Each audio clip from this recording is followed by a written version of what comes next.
Add دینا پڑتا تھا کوئی بیمار ہے تو آ کے علاج کروائے. تو آج دیکھیں وہاں پہ چلے جائیں تو اتنا رش ہے کہ آپ کو 3-4 دن 5 دن تو بیڈ ہی نہیں ملتا. بالکل. یعنی کہ اس کی بنیادی وجہ کیا ہے؟ بنیادی وجہ یہ کہ ہمارا لائف سٹائل چینج ہو گیا ہے, ہمارے کھانے پینے کی چیزیں چینج ہو گئی ہیں. لائف سٹائل کیا ہے؟ پہلے ہم کھاتے تھے لیکن واک کرتے تھے, پیدل سفر زیادہ کرتے تھے ہمارے باوجداد. پھر کھانا جب کھاتے تھے تو ایک ہی طرح کے کھانے ہوتے تھے, زیادہ ڈشز نہیں ہوتی تھی.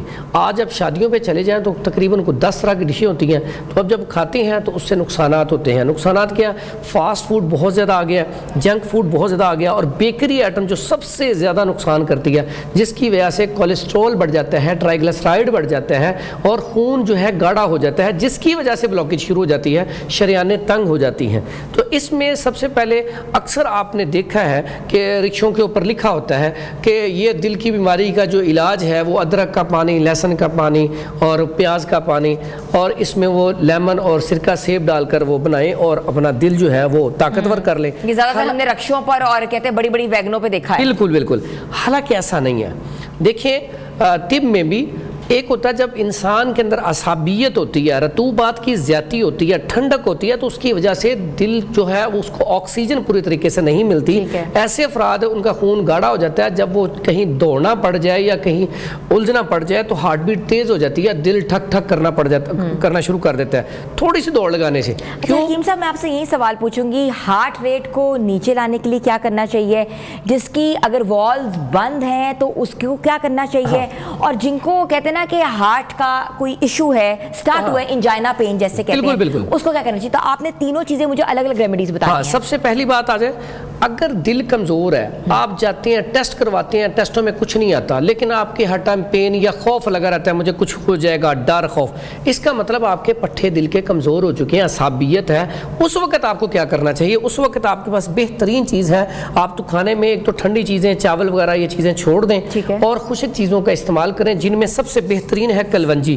شہد میں ملا کے, تو یہ آپ پیس کے شہد میں ملا کے رکھ لیں, آدھی چمچ روزانہ استعمال کر لیں. اس کے علاوہ اگر آپ قہوہ بنانا چاہیں تو یہ اجوائن ہے, اس میں آپ نے کلونجی لینی ہے, کلونجی, پودینہ, اور اس میں آپ نے عناب, یہ 3 چیزیں ہیں. کتنا ڈالنا ہے ٹیبل اسپون؟ یہ آپ نا 3 چٹکی پودینہ ڈال لیں, 3 چٹکی اجوائن ڈال لیں, اور 3 دانے عناب کے ڈال لیں. یہ 3 چیزیں ڈال کے اس کا قہوہ بنا کے شہد ملا کے پیا جائے تو یہ فوری طور پہ پٹھوں کو طاقت دیتا ہے. اسی طرح اس میں مربع آملہ اتنا بہترین ہے کہ اگر آپ صبح کے ناشتے میں مربع آملہ کھا لیں اور ساتھ دودھ یا چائے کا کپ, اس میں دار چینی ملا لیں تھوڑی سی, تو وہ استعمال کرنا شروع کر دیں تو فوری طور پہ آپ کا دل طاقتور ہونا شروع ہو جائے گا. ٹھیک ہے. اور اسی میں اگر آپ کوئی اگر شوگر پیشنٹ نہیں ہے تو آپ خمیرہ جو ہے ابریشم حکیم مرشد والا بڑا زبردست ہے, اس کے ساتھ ایک جواہر مورا مل جاتا ہے, وہ لے لیں, اور ساتھ دوال مسک معتدل جواہر دار, یہ تینوں مکس کر کے آدھی چمچ صبح شام کھائیں. پہلے دن سے آپ کی جو پین ہے, وہ جو ڈر خوف ہے, ایسے افراد میرے پاس آتے ہیں بعض اوقات ڈرتے گاڑی نہیں چلاتے کہ ہم سے نا لگ جائے گی, ڈر خوف اتنا ہے, یا مجھے کچھ ہو جائے گا, تو یہ معاملہ آپ کا ختم ہو جائے گا. اس کے بعد دوسری چیز ایسی ہے کہ جب آپ کا کوئی بلاکیج آ جائے, بلاکیج آتی ہے جب کولیسٹرول اور ٹرائیگلیسرائڈ بھی بڑھ گیا ہے, اور آپ خشک چیزوں کا استعمال بہت زیادہ کرتے ہیں, اور یہ مرض اکثر ان کو ہوتا ہے جن کو قبض کی شکایت ہوتی ہے, دائمی قبض, ایسے افراد جن کو دائمی قبض رہتی ہے, قبض کے بعد اکثر بواسیر ہو جاتی ہے, بواسیر کے بعد اگلا جو سٹیپ ہوتا ہے وہ دل کے اٹیک کا ہوتا ہے, بلاکیج آ جاتی ہے, آرٹریز بند ہو جاتی ہیں. اس میں اگر سویر پین فوری طور پہ سٹارٹ ہوئی ہے تو ایک ایسی ریمیڈی بتاتا ہوں, آپ نے کپ ابھی 2 گھونٹ بھرنے ہیں تو درد ختم ہو جائے گی انشاءاللہ. اس کے بعد آپ انہیں ہاسپٹل لے جائیں تو یہ فوری طور پر ریلیف مل جاتا ہے. اس میں زعفران, یہ زعفران اتنا مہنگا نہیں ہے آج کل, تو کافی سستا ہے, اچھا والا زعفران لے لیں, تو اس کی 3 پتیاں, اس کی لے لیں 3 پتیاں صرف, 3 ریشے مطلب کہ, ٹھیک ہے, اور 3 چٹکی اجوائن کی لے لیں, اس کا قہوہ بنا کے اس میں شہد اچھا والا لے کے ملا کے تو آپ 1 کپ پئیں, یقین کریں فوری طور پہ. اور یہ ایسی چیز ہے جتنے بھی افراد کو بتایا آج تک, اگر ان کی آرٹریز بند تھی تو آج تک یہی قہوہ پی رہے ہیں, الحمدللہ فٹ ہے, اور ان کی آرٹریز کھل چکی ہیں. ٹھیک ہے, یہ اتنا اچھا ہے. اس کے علاوہ اگر ان کی بلاکیج زیادہ ہے تو اس کے لیے پھر کیا کریں, یہ ادرک, اس کا پانی نکال لیں 50 گرام, اور لہسن جو ہے دیسی والا, اس کا جو ہے پانی وہ بھی نکال لیں 50 گرام. 50 گرام کتنا ہوگا, 1 گٹھی؟ نہیں, وہ تقریباً 50 گرام تقریباً 4 سے 5 چمچ بنیں گے. ٹھیک ہے, اتنا پانی نکال لیں اس کا. اس کے بعد لیمن جو ہے اس کا پانی نکال لیں, پھر پیاز سفید ہوتا ہے اس کا پانی بھی نکال لیں. اب ان سب کا پانی آپ نے نکال لیا, اب اس کو اپنا سرکہ سیب یہ سرکہ سیب مل جاتا ہے بالکل، یہ بھی اتنا ہی ڈال دیں اس میں 50 گرام. اب اس کو چولہے پہ تھوڑا سا گرم کریں، گرم کرنے کے بعد اس میں اتار کے شہد ملا کے رکھ لیں. یہ آپ کا شربت تیار ہو گیا. 1 چمچ روزانہ پینا شروع کر دیں.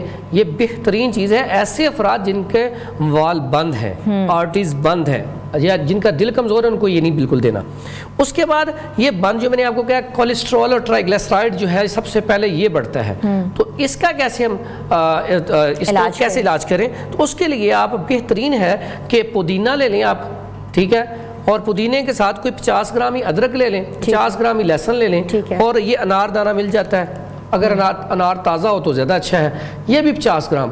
یہ ساری چیزیں کوٹ لیں اور اس میں تھوڑی سی یہ والی مرچ ہری ڈال دیں اور تھوڑی جس میں کالی مرچ ڈال دیں. یہ بڑی بہترین چٹنی بن جائے گی. اور اتنی کمال کیا ہے، ایسے افراد جن کا کولیسٹرول زیادہ ہے، ٹرائیگلیسرائڈ زیادہ ہے، ہاتھ پاؤں سن ہوتے ہیں، خون اتنا زیادہ گاڑھا ہے کہ جہاں پہ بیٹھتے ہیں ہاتھ رکھا ہاتھ سو گیا، ایسے افراد کے لیے بہترین چیز ہے. یہ چٹنی کھا کے آپ 1 مہینے بعد جا کے ٹیسٹ کروائیں گے تو کولیسٹرول اور ٹرائیگلیسرائڈ نارمل ہوگا. اور ایسے افراد جن کا بلڈ پریشر ہائی رہتا ہے صرف کولیسٹرول زیادہ ہونے کی وجہ سے اور ٹرائیگلیسرائڈ زیادہ ہونے کی وجہ سے، ان کا بلڈ پریشر بھی کنٹرول میں آ جائے گا. اب آ جاتی ہیں ایسے افراد جن کے اندر گرمی، جیسے اب موسم چل رہا ہے، گرمی کی وجہ سے دل کی دھڑکن بہت تیز ہو جاتی ہے. ہم اکثر سنتے ہیں کہ وہ بندہ گرمی میں جا رہا تھا، دل کی دھڑکن تیز ہوئی، گھبراہٹ کی وجہ سے گرا اور فوت ہو گیا.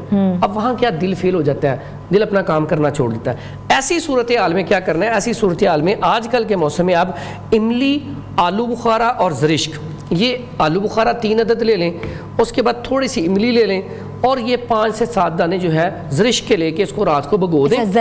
زرشک یہ اکثر آپ دیکھتی ہیں کیک وغیرہ کے اوپر لگے ہوتے ہیں چھوٹی چھوٹی بڑا سا بڑا سا. اس کو آپ رات کو بھگو دیں. بھگونے کے بعد صبح اس کو مسل کے پن کے پی لیں. اس سے کیا ہوگا، آپ کی جو دل کی دھڑکن تیز رہتی ہے، گھبراہٹ، بے چینی، تلخی، چکر آنا، یہ ساری چیزیں کنٹرول میں رہیں گی. اس کے ساتھ ہی اس کو ہم نا دل کا ڈاکٹر کہتے ہیں ارجن.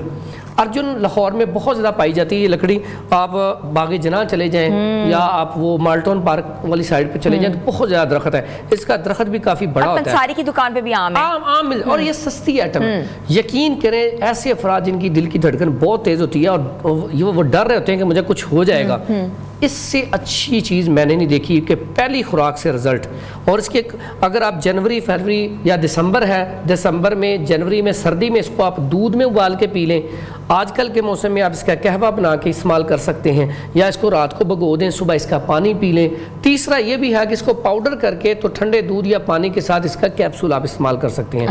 دل کے بہت سارے امراض کے لیے یہ اکیلی کافی ہے. اگر یہ آپ استعمال کرتے رہیں تو آپ کی بلاکیج تو ہوگی نہیں، نہ ہی دل کی دھڑکن تیز ہونے کی وجہ سے آپ کو دل کو نقصان ہوگا، پلس اس کے استعمال سے فالج بھی نہیں ہوگا، کیونکہ یہ بلاکیج کو ختم کرتا ہے. پوری باڈی میں جہاں جہاں بلاکیج ہوگی اس کو یہ ختم کرے گا. یعنی کہ یہ اتنی زبردست قسم کی چیز ہے. اچھا، جن کا خون پتلا ہے، بالکل ایک جو ہوتا ہے نا گاڑے خون کو ہوتا ہے ہارٹ اٹیک، جن کا پتلا ہوتا ہے ڈاکٹرز کہتے ہیں ان کو ایسپرین دی جائے، اور بہت سے مسائل ہوتے ہیں، اس کے اوپر کوئی آپ کے پاس ریمیڈی ہے؟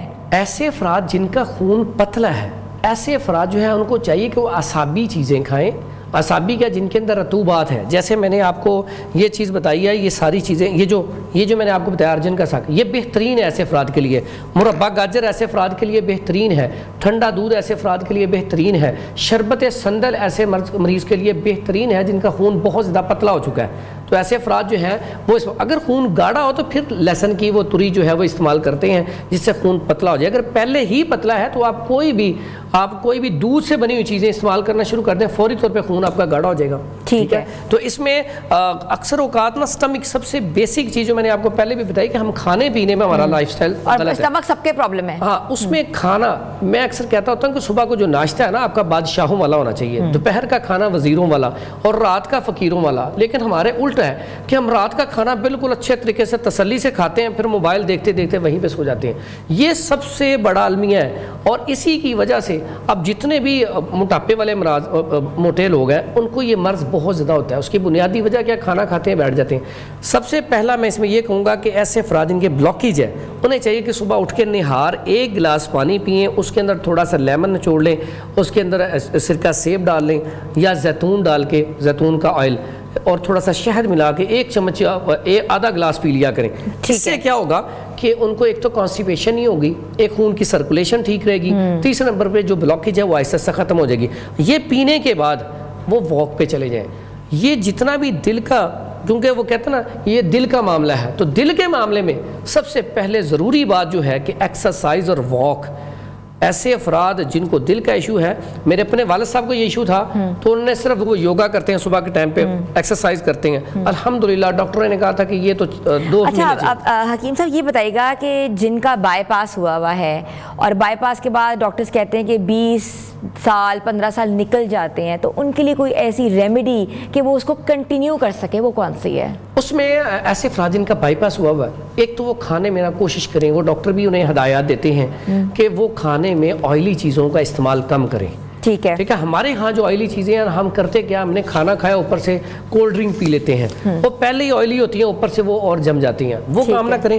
دوسرا ایسے افراد کے لیے وہ ارجن کا جو ہے نا اس کا قہوہ بنا کے استعمال کرتے ہیں، میرا خیال ہے ان کا بلڈ پریشر بھی بالکل ٹھیک رہے گا، کیونکہ جتنے بھی ایسے پیشنٹ آتے ہیں بلڈ پریشر بھی نارمل پہ رہے گا اور ان کو کوئی بھی دل کا ایسا مسئلہ بھی نہیں ہوگا. یہ ہمارے ہاں میں سمجھتا ہوں کہ کوئی بھی چیز ہے اس کو روٹین سے نہیں کھانا چاہیے. ٹھیک ہے. اگر آپ گوشت ہے، مٹن ہے، اس کو بھی روزانہ کھانا شروع کر دیں گے نا تو آپ کے اندر یہ انفیکشن پیدا کر دے گا آنتوں کے اندر، پھر آپ کو پیچش لگ جائیں گے.